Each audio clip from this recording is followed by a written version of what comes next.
आज है 28 दिसंबर 2025 दिन रविवार। चलिए देखते हैं मध्य प्रदेश की 25 फटाफट बड़ी खबरों को। सबसे पहले न्यूज को कहां से देख रहे हैं हमको कमेंट में बताना बिल्कुल ना भूलें। साथ ही साथ हमारे यूट्यूब चैनल को सब्सक्राइब करें एंड बेल आइकन को ऑल प्रेस करना बिल्कुल ना भूलें। डिजिटल कवच से कैंसर मरीजों की मदद, ऐप के जरिए घर बैठे मिलेगी सपोर्टिव केयर। एम्स भोपाल ने फेफड़ों के कैंसर मरीजों के लिए ऐप आधारित सपोर्टिव केयर नामक डिजिटल मॉडल पेश किया। इस तकनीक से मरीजों को अस्पताल के चक्कर लगाने की जरूरत नहीं रहेगी। अब वे घर बैठे अपनी सेहत की निगरानी कर सकते हैं और समय पर विशेषज्ञों से सलाह ले सकते हैं। डिजिटल कवच के माध्यम से मरीजों को लगातार समर्थन और देखभाल मिलेगी। शिक्षकों के लिए बड़ी बदलाव, अब वेतन सिर्फ ही अटेंडेंस के आधार पर मिलेगा। शिक्षकों के वेतन भुगतान में बड़ा बदलाव हुआ। अब सिर्फ स्कूल में पहुंचना ही पर्याप्त नहीं होगा, वेतन ही अटेंडेंस के आधार पर ही मिलेगा। जिला शिक्षा अधिकारी ने यह स्पष्ट कर दिया है कि यह नियम केवल नवंबर के लिए नहीं बल्कि भविष्य में भी लागू रहेगा। शिक्षा विभाग ने 28 नवंबर को आदेश जारी कर ई अटेंडेंस के आधार पर वेतन भुगतान के निर्देश दिए थे। इससे सुनिश्चित होगा कि शिक्षक पूरे निर्धारित समय तक स्कूल में उपस्थित रहें। उत्तरी हवाओं का सीधा असर एमपी पर, प्रति चक्रवात का असर, कोहरे ने बिगाड़ी रेल सेवाएं। मध्य प्रदेश में ठंड ने अपने तेवर और तीखे कर लिए हैं। प्रदेश के 31 शहरों में न्यूनतम तापमान 10 डिग्री सेल्सियस से नीचे पहुंच चुका है। उत्तर भारत से आ रही ठंडी हवाओं के चलते कई जिलों में दिन का तापमान भी 25 डिग्री से नीचे बना हुआ है। सर्द हवा और घने कोहरे ने आम जनजीवन के साथ साथ रेल यातायात को भी प्रभावित किया। राजधानी झेलम, मालवा सहित कई प्रमुख ट्रेन तय समय से घंटों देरी से चल रही हैं। एमपी में 31 दिसंबर से फ्रीज होंगी प्रशासनिक सीमाएं, जनगणना की तैयारियां पूरी। मध्य प्रदेश में अगले साल होने वाली जनगणना की तैयारियां अंतिम चरण में हैं। राज्य सरकार ने 31 दिसंबर से सभी जिलों, तहसीलों और थानों की प्रशासनिक सीमाओं को फ्रीज करने का निर्णय लिया है। इसके साथ ही अधिकारियों की तैनाती कर उन्हें जनगणना के लिए अधिकार भी प्रदान किए गए। गृह विभाग द्वारा जारी आदेशों के अनुसार ये व्यवस्था सुनिश्चित करेगी कि जनगणना सुचारू और व्यवस्थित तरीके से हो सके। फरवरी में खुलेगा नर्मदा का नया 6 लेन पुल, शुरुआत एक साइड से। इंदौर, खंडवा और इच्छापुर एदलाबाद राष्ट्रीय राजमार्ग पर सफर करने वाले यात्रियों के लिए बड़ी राहत मिलने वाली है।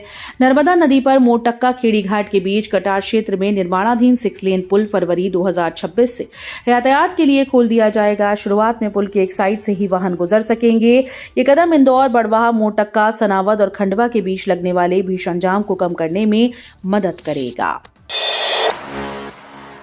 एमपी में शिक्षा जागरूकता पर करोड़ों खर्च, फिर भी 7.37 लाख बच्चे सरकारी स्कूल से लापता। मध्य प्रदेश में शिक्षा जागरूकता के नाम पर करोड़ों रुपए खर्च किए जा रहे हैं, लेकिन जमीनी हकीकत चिंताजनक है।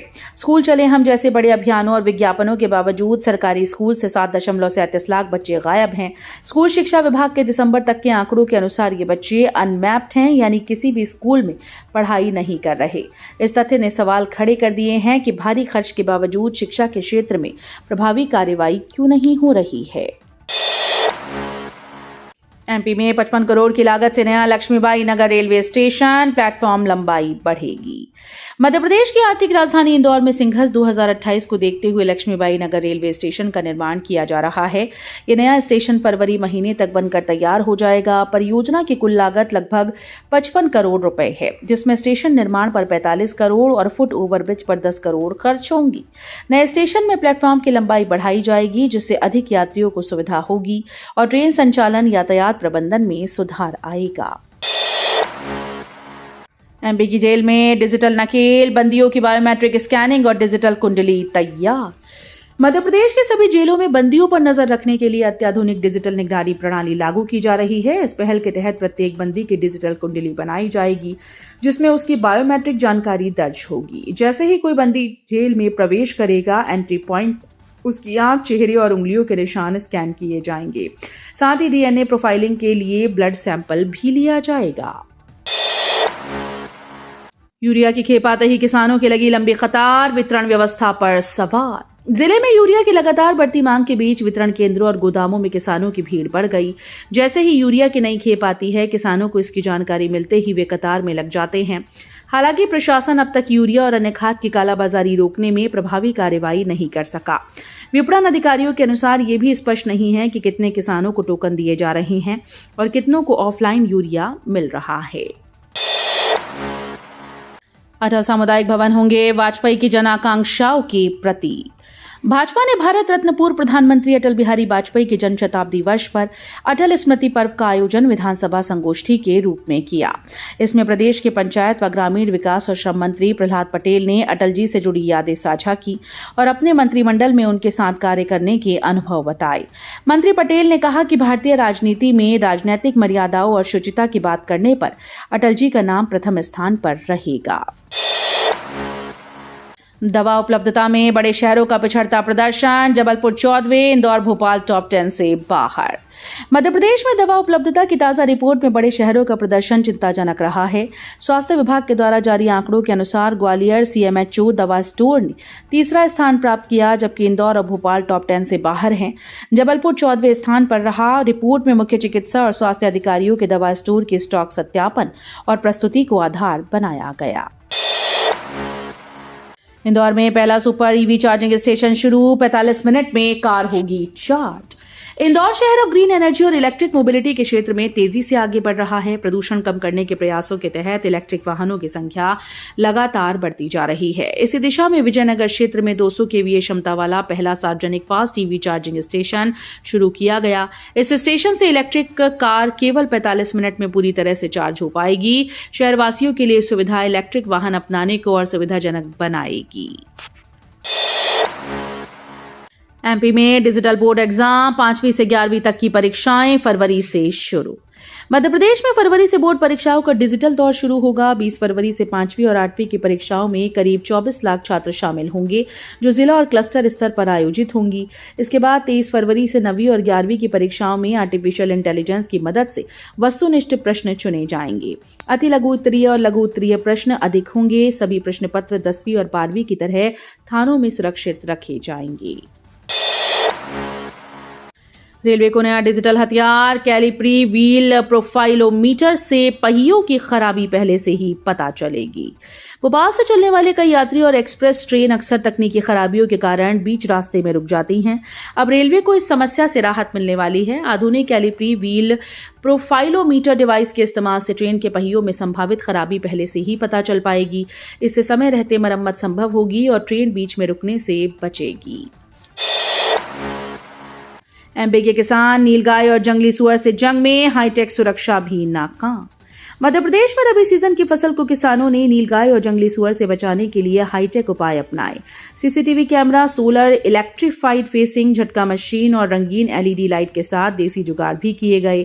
बावजूद इसके फसलों को नुकसान पहुंचाने वाली नीलगायों के झुंड और जंगली सुअर हर जगह दिखाई दे रहे हैं। इस स्थिति ने किसानों की मेहनत और संसाधनों को चुनौती दे रखी है। इंदौर मेट्रो के लिए रानीसराय में पेड़ों की कटाई, पक्षियों के बचाव को लोग सड़क पर उतरे। इंदौर मेट्रो के पहले 6 किलोमीटर के सफल संचालन के बाद अब 16 किलोमीटर के नए ट्रैक का निर्माण तेजी से चल रहा है।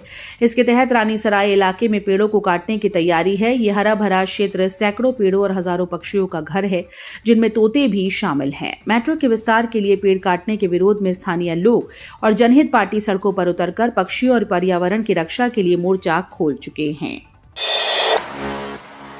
MP के संगीत विश्वविद्यालय में फर्जीवाड़ा, बिना परीक्षा दिए छात्र पास। मध्य प्रदेश के इकलौते संगीत विश्वविद्यालय ग्वालियर स्थित राजा मानसिंह संगीत और कला विश्वविद्यालय विवादों में घिर गया। गंभीर आरोप है कि ऐसे छात्रों को भी पास कर दिया जिन्होंने परीक्षा तक नहीं दी।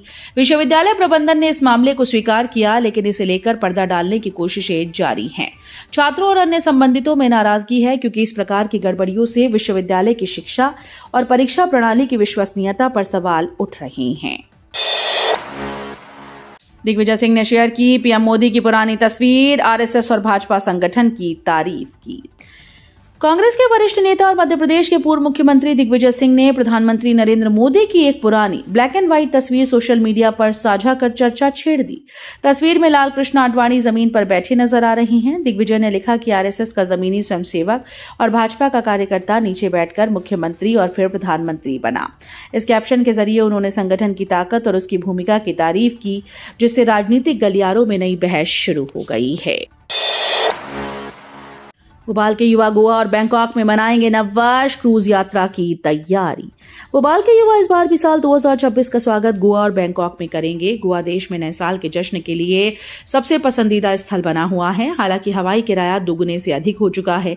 इस पर युवा बड़ी संख्या में क्रूज यात्रा की योजना बना रहे हैं। भोपाल से मुंबई पहुंचकर वे क्रूज में सफर करेंगे और गोवा की ओर रवाना होंगे। राजधानी में भी नववर्ष के लिए कई आयोजन हो रहे हैं। एमपी में नवजात वार्मर की गुणवत्ता पर सवाल, हमीदिया और अन्य जिलों से शिकायतें। मध्य प्रदेश में नवजात शिशुओं के लिए खरीदे गए रेडिएंट वार्मर की गुणवत्ता पर सवाल उठे हैं।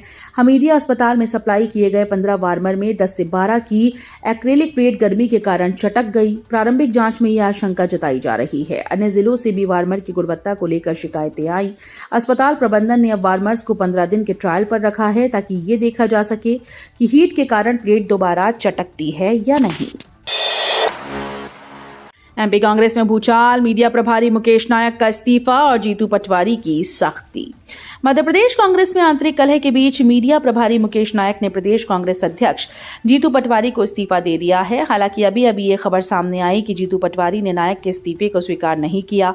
प्रदेश अध्यक्ष ने स्पष्ट कर दिया कि पार्टी किसी भी तरह की आंतरिक टूट-फूट बर्दाश्त नहीं करेगी। इस कदम से यह संदेश गया कि पार्टी संगठन को मजबूत रखने और अनुशासन बनाए रखने के प्रति नेतृत्व सख्त है। सतना में विकास का मेला। मध्य प्रदेश के मुख्यमंत्री डॉक्टर मोहन यादव 27 दिसंबर को सतना जिले के दौरे पर पहुंचे और नवनिर्मित अंतर्राज्यीय बस टर्मिनल पर 652.54 करोड़ रुपए की लागत से विभिन्न विकास कार्यों का लोकार्पण और भूमि पूजन किया। इस अवसर पर सीएम ने सतना में 100 एकड़ में बनने वाले नए इंडस्ट्रियल पार्क की घोषणा भी की। उन्होंने कहा कि सतना विंध्य क्षेत्र में व्यापार का बड़ा केंद्र रहा है और एयर कनेक्टिविटी बढ़ाने के लिए एयरपोर्ट की एयर स्ट्रिप को 1800 मीटर लंबा किया जा रहा है। भोपाल भेजी सीक्रेट रिपोर्ट, सीएम और केंद्रीय मंत्री को दिया फेक बाघ प्रिंट गमछा। हथकरघा विभाग भोपाल को बाघ प्रिंट गमछा विवाद पर जिला प्रशासन ने गोपनीय रिपोर्ट भेजी है। रिपोर्ट में बाघ प्रिंट को लेकर भ्रामकता फैलाने के संकेत सामने आए। शिल्पकारों का आरोप है कि मंच पर अतिथियों को मशीन से बने नकली बाघ प्रिंट स्टॉल भेंट किए गए, जिससे बाघ की पारंपरिक कला और जीआई टैग की गरिमा को ठेस पहुंची। इस मामले से बाघ प्रिंट शिल्प की साख पर सवाल उठे हैं। नरसिंहपुर जिले के 6 ब्लॉक में 14,789 आवासों का काम अधूरा, लाभार्थियों को इंतजार। नरसिंहपुर जिले में प्रधानमंत्री आवास योजना ग्रामीण का लाभ पाने वाले कई पात्र हितग्राही लंबे समय से इंतजार कर रहे हैं। जिन आवासों की स्वीकृति हो चुकी है और किश्तें जारी हो चुकी हैं, उनका निर्माण आधा अधूरा पड़ा है। जिले के 6 ब्लॉक में करीब 14,789 प्रधानमंत्री आवासों का कार्य अधूरा है। वहीं जनमन योजना के तहत 2 ब्लॉक में बन रहे 195 आवास भी समय पर पूर्ण नहीं हो पा रहे हैं। एमपी में पशुपालन को नई ऊंचाई, 20% दुग्ध उत्पादन लक्ष्य और स्वावलंबी गौशालाएं। मध्य प्रदेश सरकार पशुपालकों और किसानों की आय बढ़ाने के लिए सक्रिय रणनीति अपना रही है। पशुपालन और डेयरी राज्यपालन लखन पटेल ने बताया कि दुग्ध उत्पादन, संकलन और प्रसंस्करण में नवाचार किए जा रहे हैं। सरकार का लक्ष्य अगले वर्षों में दुग्ध उत्पादन में 20% की वृद्धि करना है। स्वावलंबी गौशालाओं के माध्यम से ग्रामीण आजीविका सशक्त होगी और किसानों को अतिरिक्त आय का स्रोत मिलेगा। एमपी में धान खरीदी का नया रिकॉर्ड, 50 लाख टन तक पहुंच सकता है आंकड़ा। प्रदेश में न्यूनतम समर्थन मूल्य पर 1 दिसंबर से प्रारंभ हुई धान की खरीदी इस वर्ष 50 लाख टन तक पहुंच सकती है। वर्ष 2024 में 45 लाख टन धान की खरीदी सरकार ने एमएसपी पर की थी। इस वर्ष अधिक खरीदी की संभावना के पीछे विभाग के अधिकारियों का तर्क है कि पिछले वर्ष की तुलना में इस वर्ष अधिक किसानों ने पंजीयन कराया है, जिससे उपार्जन भी अधिक रह सकता है। वीडियो अच्छी लगी तो वीडियो करिए लाइक एंड चैनल को सब्सक्राइब कर बेल आइकन को और प्रेस कर लीजिएगा।